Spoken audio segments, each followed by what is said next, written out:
A dimly lit campsite. A weary Revolutionary War soldier sits by a flickering fire, gazing pensively into the flames. Soft sounds of the night echo around him. Hey there, history enthusiasts! Welcome back to the channel. Today, we're diving deep into the gripping first-hand account of Joseph Plumb Martin in Chapter 3 of The Adventures of a Revolutionary Soldier. So grab your favorite beverage, get comfy, and let's travel back to the tumultuous year of 1777 during the American Revolutionary War. Now, Joseph Plumb Martin isn't just any soldier. Born in 1760 in western Massachusetts, he was a mere 15 years old when he first enlisted in the Continental Army. By 1777, he's a battle-hardened 17-year-old, and his detailed narrative offers us invaluable insights into the daily life of an ordinary soldier, something you won't find in your typical history textbooks. Setting the scene, it's spring 1777. The Revolutionary War has been raging for 2 intense years. The initial surge of patriotism has waned, resources are dwindling, and the harsh realities of war are hitting hard. The Continental Army is struggling with shortages of food, clothing, and ammunition. Morale is low, and the outcome of the war is anything but certain. So picture this. Martin has just spent a brutal winter recovering from the previous campaign. He's back home, probably hoping for a bit of rest and normalcy. But the war doesn't pause. Recruitment efforts ramp up, and the pressure to re-enlist is mounting. His friend, a sergeant who's been in the thick of it since the war began, is relentless in persuading him to join up again. Martin is torn, and who wouldn't be? The physical and emotional toll of war isn't something you jump back into lightly. Soldiers face not just the enemy, but hunger, disease, and the unforgiving elements. Adding to his internal conflict is the societal pressure. Communities are required to supply men for the army, often forming squads based on property value to fulfill quotas.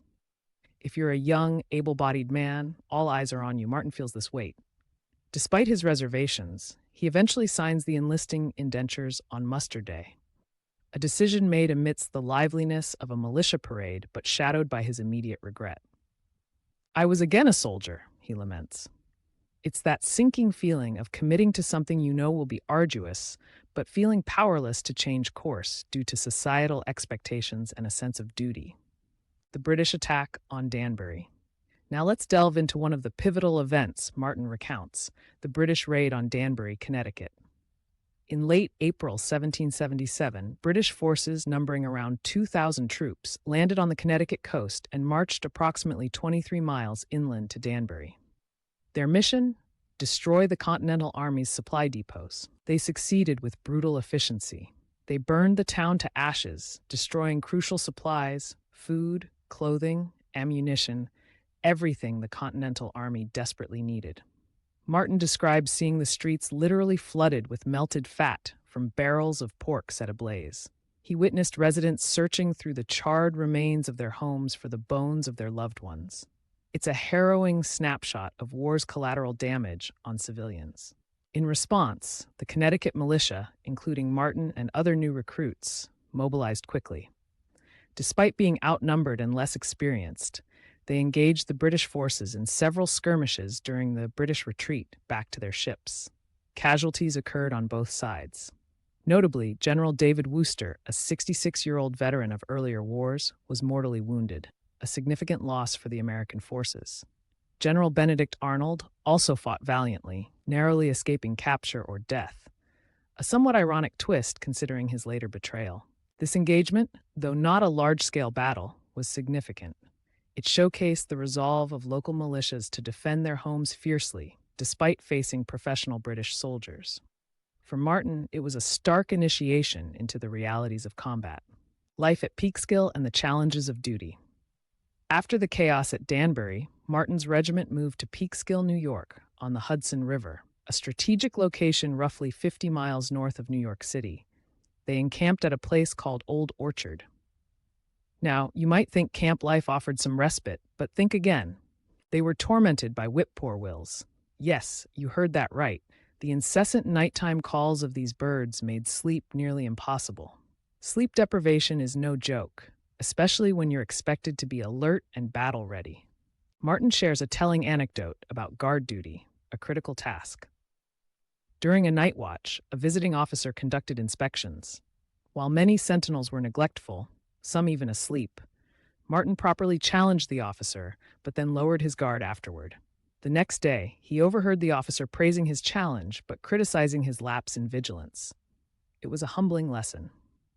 In wartime, especially in proximity to the enemy, constant alertness isn't just a duty, it's a necessity for survival. Another significant event was the inoculation against smallpox, a disease that had a mortality rate of about 30% at the time. The Army decided to inoculate troops, a risky procedure that involved introducing material from smallpox sores into superficial cuts on the skin. Recovery was tough.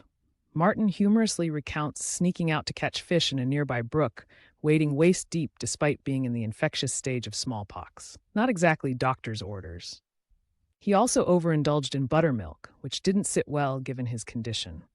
His misadventures highlight the lack of medical knowledge and the hardships soldiers faced, not just from enemy fire, but from disease and inadequate medical care. Skirmishes near Kingsbridge. In July 1777, Martin's company was sent to the lines near Kingsbridge, a strategic point just north of Manhattan Island, close to British-held New York City. They joined 2 New York regiments already stationed there.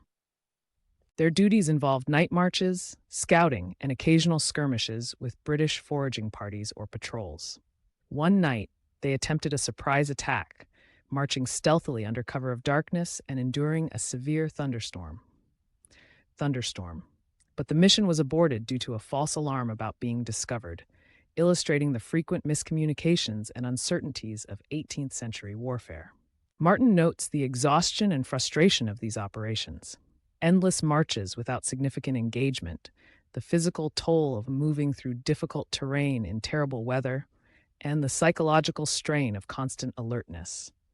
It's a vivid portrayal of the less glamorous aspects of military service, often overshadowed by accounts of major battles.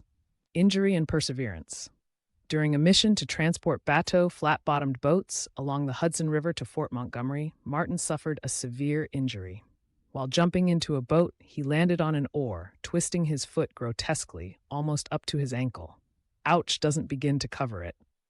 Without immediate medical assistance, he had to hop over 5 miles back to camp. Imagine that. Injured, alone, and forced to navigate difficult terrain.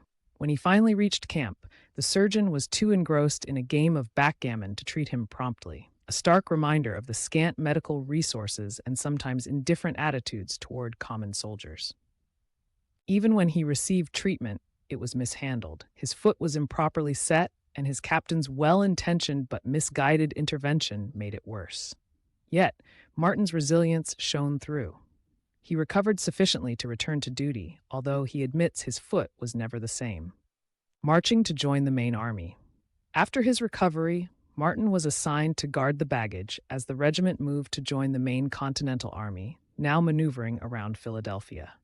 Feeling isolated and yearning to reunite with his comrades, he made efforts to rejoin them, even though it meant enduring additional hardships. He describes the challenges vividly. I had for some time past been under the command of other officers than my own, and now I must continue longer under them. Soldiers always like to be under the command of their own officers. They are generally bad enough, but strangers are worse. This sentiment highlights the importance of camaraderie and familiar leadership in maintaining morale.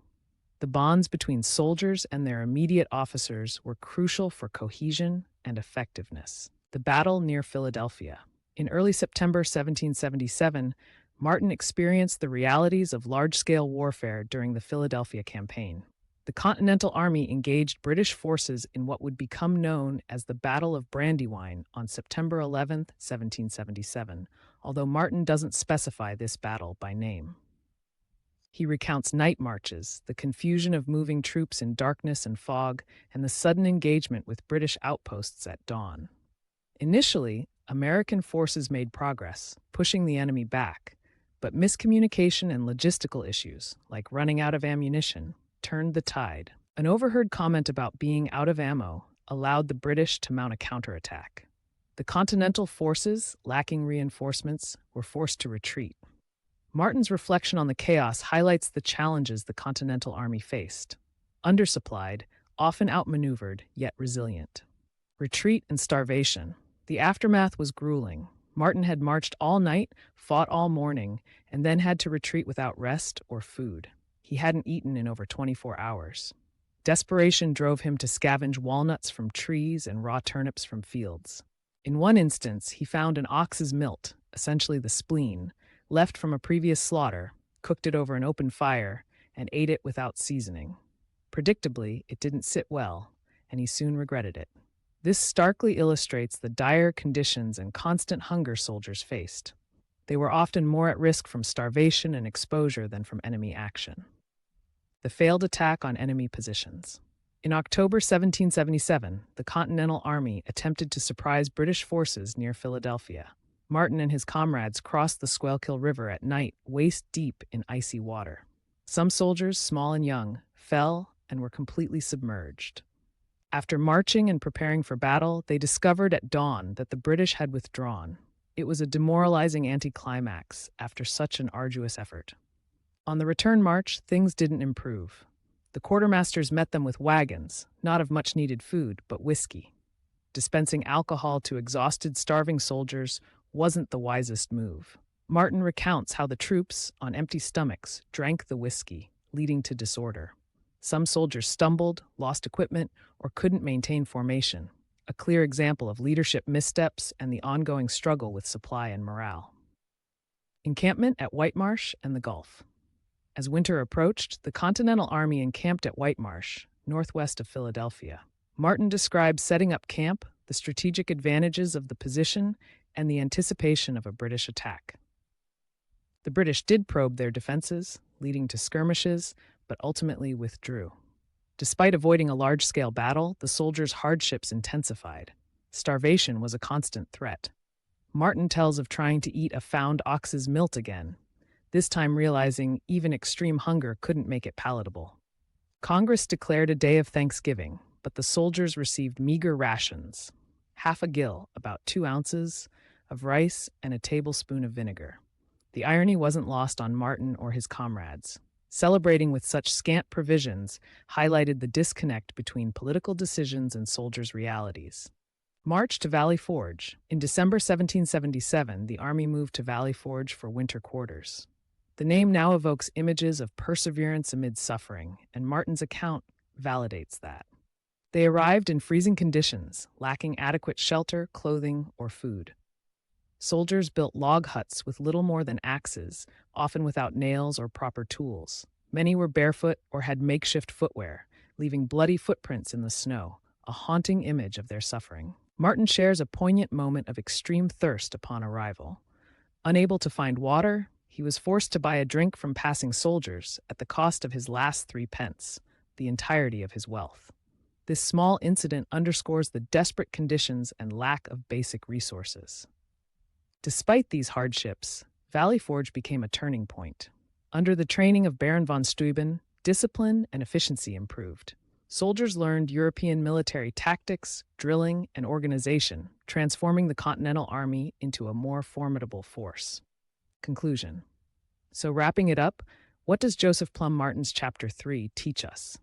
His narrative offers a rare, ground-level perspective of the Revolutionary War, focusing on the experiences of ordinary soldiers rather than generals and grand strategies.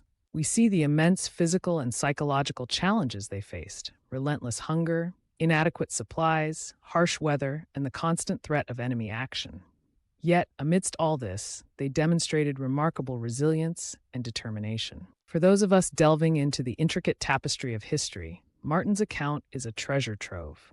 It reminds us that wars are fought not just by commanders and politicians, but by countless individuals whose stories often go untold. Understanding these personal experiences enriches our comprehension of the past. It shifts our focus from abstract dates and events to the human beings who lived through them. Thanks for joining me on this deep dive into Joseph Plumb Martin's experiences during 1777. If you found this video insightful, smash that like button, subscribe for more expert-level historical analyses, and hit the notification bell so you won't miss any updates. Drop a comment below. I'd love to hear your thoughts on Martin's narrative and its impact on our understanding of the Revolutionary War. Until next time, keep exploring the past to better understand the present. Stay curious, friends.